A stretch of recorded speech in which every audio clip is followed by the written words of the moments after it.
1.5 વર્ષનું બાળક રમતા રમતા આખું રમકડું ગળી ગયું. જો કે બાળક માટે તબીબો દેવદૂત બન્યા અને જટિલ સર્જરી કરીને જીવ બચાવ્યો.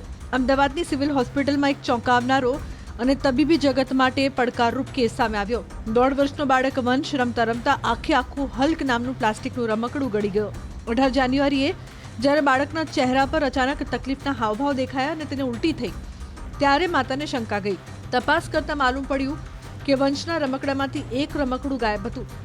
પરિવાર તાત્કાલિક બાળકને સિવિલ હોસ્પિટલ લાવ્યો, જ્યાં એક્સરેમાં આખું રમકડું હોજરીમાં હોવાનું દેખાતા તબીબો પણ સ્તબ્ધ થઈ ગયા.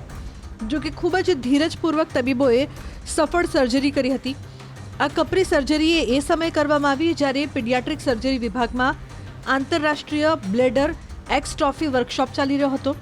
તેમ છતાં ડોક્ટર રાકેશ જોશીએ જાતે આગેવાની લઈને એનેસ્થેસિયા વિભાગના ડોક્ટર શ્વેતા અને ટીમ સાથે મળીને 19 જાન્યુઆરીએ આ સફળતા મેળવી હતી.